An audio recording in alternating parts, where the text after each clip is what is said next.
Hello दोस्तों, आज मैं आपको बताने वाला हूँ मैथ के कुछ बेहद ही इम्पोर्टेंट क्वेश्चंस के बारे में जो पिछले वर्षों में कई बार परीक्षाओं में पूछे गए हैं। तो आइए देखते हैं उन सवालों को और उन्हें सॉल्व करने की शॉर्ट ट्रिक जिसके द्वारा आप उन्हें 2 से 3 सेकंड में बिना पेन उठाए सॉल्व कर सकते हैं।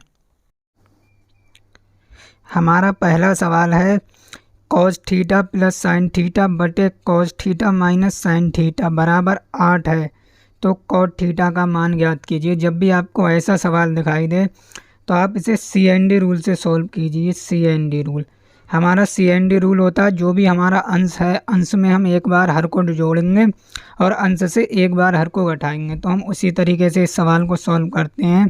पहले हम अंश को लिख लेते हैं। अंश हमारा क्या है, cos theta plus sine theta, और अब हम हर को एक बार इसमें जोड़ेंगे, cos theta minus sine theta. अब हम इधर देखते हैं। अब हम एक बार अंश लिखेंगे और अंश से एक बार हर को घटाएंगे। पहले हम अंश लिखते हैं cos theta plus sine theta minus, अब हम जब करते हैं तो कॉस थीटा माइनस का आएगा और साइन थीटा प्लस का हो जाएगा, साइन थीटा। अब आप जब हम इसके बराबर में आते हैं तो 8 के बटे में कुछ भी नहीं है, मतलब 8 के बटे में 1 है, मतलब हम इसे 8/1 लिख सकते हैं। तो हम 8 में एक बार इस 1 को जोड़ेंगे और एक बार इस 1 को घटा देंगे। जब हम इसे सॉल्व करते हैं तो साइन थीटा माइनस का, इधर साइन थीटा प्लस का है, मतलब ये दोनों कट गए। इधर कॉस थीटा प्लस और कॉस थीटा माइनस ये दोनों भी कट गए। तो हमारा आया 2 कॉस थीटा बटे 2 साइन थीटा बराबर 8 और 1 9, और 8 में से 1 गया 7। इस 2 से ये 2 गया और कॉस थीटा बटे साइन थीटा क्या होता है, कॉट थीटा। कॉट थीटा हमारा क्या आया, 9/7, और हमसे क्वेश्चन में पूछा क्या है, कॉट थीटा, यानी कॉट थीटा की जो वैल्यू होगी वो 9/7 होगी। तो हमारा कौन सा ऑप्शन नंबर ए सही है, 9/7। आप इसे CND रूल से सॉल्व कीजिए। आप 2 से 3 सेकंड में इसे CND रूल के द्वारा सॉल्व कर सकते हैं। आप अंश में एक बार हर को जोड़िए और अंश से एक बार हर को घटाइए। हमारा अगला सवाल है 78 स्टार 517 संख्या यदि 11 से पूर्णतः विभाजित हो तो स्टार के स्थान पर कौन सी संख्या होगी। हमारा जो 11 से डिविजिबिलिटी रूल होता है वो होता है या जो भी संख्या है उसके अल्टरनेट डिजिट। अल्टरनेट डिजिट का मतलब होता है एक छोड़कर एक के जो अंकों के योग का अंतर है वो या तो 11 से विभाजित हो या फिर 0। तो हम इस संख्या को सॉल्व करते हैं। 78-517, इसमें हमारे एक तो अल्टरनेट डिजिट ये होगा 8, 5 और 7। 8 और 5 13, 13 और 7 हमारा हो गया 20। अब हम 20 में से इसे घटाएंगे, 7 और एक ये और एक ये, मतलब ये और ये। 7 + 1 हम जब एक करेंगे तो ये 8 हो जाएगा। और हम मान लेते हैं इसकी जगह पर हम x रख लेते हैं, जो भी हमें यहाँ रिक्त स्थान दिया गया है ये। अब जब हम इसे सॉल्व करते हैं तो या तो हमारा अंतर 0 हो या फिर हमारा अंतर 11 से विभाजित हो। जब हम x की जगह पर 5 रखते हैं तो हमारा 8, 5 13, 20 में से अब 13 जाएगा तो आएगा 7। 7 तो हमारा 11 से विभाजित होगा नहीं, मतलब हमारा ये सही नहीं है। तो हम ऑप्शन नंबर बी मतलब 1 रखते हैं, x बराबर 1 रखते हैं। तो 8 और 1 कितना हो गया, 9। जब 20 में से 9 जाएगा तो क्या बचेगा, 11, और 11 तो हमारा 11 से विभाजित है, मतलब हमारा आंसर होगा ऑप्शन नंबर बी 1 सही है हमारा।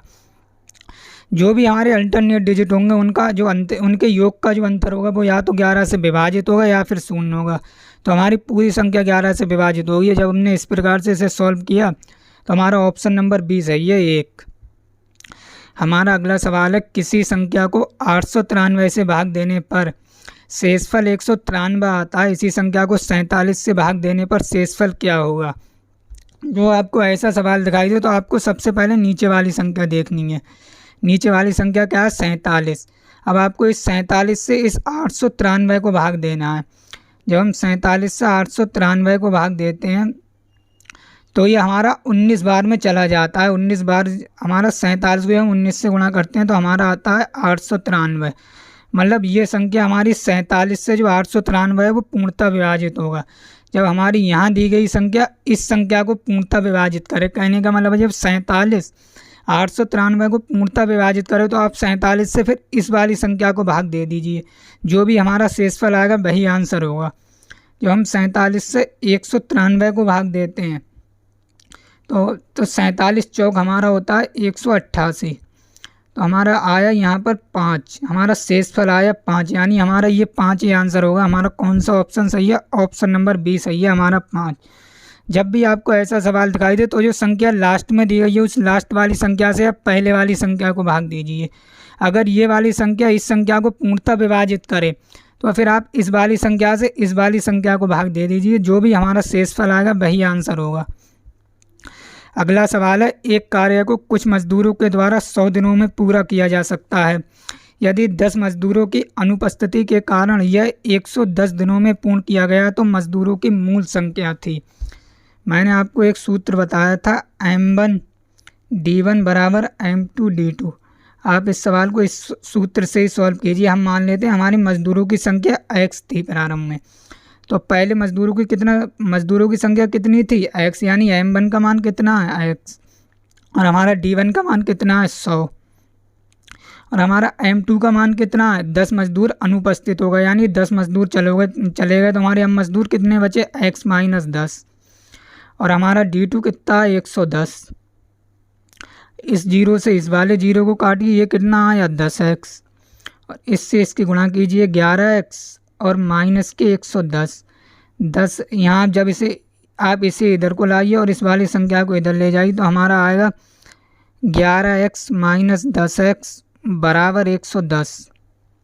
तो हमारा x बराबर कितना आया? 110, यानी हमारी जो मजदूरों की मूल संख्या थी वो 110 थी। 110 हमारा यहाँ पर आप देखेंगे तो किसी भी ऑप्शन में नहीं, यानी हमारा ऑप्शन नंबर डी सही है, नन ऑफ दीज। जब भी ऐसा सवाल दिखाई दे तो ये वाला फार्मूला आप लगाइए, M1 D1 बराबर M2 D2।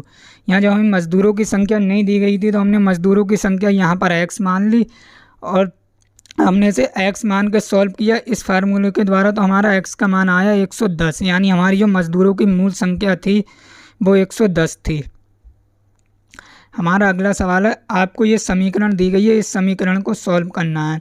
इस तरीके का सवाल मैंने आपको पिछली वीडियो में भी बताया था। जब भी आपको ऐसा सवाल दिखाई दे और यहाँ पर 1 दिया गया हो, 1 के सिवाय कोई और संख्या ना हो, जब यहाँ पर 1 हो तो आप पहले ये वाली टर्म को ऐसे ही लिख लीजिए, 1 और 4 आप ऐसे लिख लीजिए। फिर आप इस 1 की काउंटिंग कीजिए, ये 1 कितनी बार है? 1 हमारा कितनी बार है? 1 2 3 4 5। ये 1 हमारा 5 बार दिया गया है, तो हम यहाँ पर 5 डॉट लगा लेते हैं। 1 2 3 4 5। अब आप इस संख्या में इस वाली को जोड़ते जाइए। 4 और 1 5, 5 और 4 9, 9 और 5 14, 14 और 9 23, 23 और 14 37। और हमारा अब जो हमारा आंसर आएगा, तब मैंने आपको बताया था इस वाले 23 को आप पहले लिख लीजिए 23, और इस 37 को बाद में लिख लीजिए 37। हमारा आंसर होगा 23/37, मतलब हमारा ऑप्शन नंबर बी सही है, 23/37। यदि ये नीचे वाली समीकरण, इतनी समीकरण इस 1 के बटे में नहीं होती, केवल इतने, ये ऊपर का 1 नहीं होता, केवल इतनी ही समीकरण होती, तो हम इस बाद वाली संख्या को पहले लिखते 37/23, तब हमारा आंसर होता। चूँकि ये पूरी समीकरण 1 के बटे में, तो हमारा आंसर, हमारी जो पहले वाली संख्या उसे हम पहले लिखेंगे और बाद वाली संख्या को नीचे लिखेंगे, मतलब हमारा जो आंसर होगा वो 23/37 होगा। हमारा ऑप्शन नंबर बी सही है, 23/37।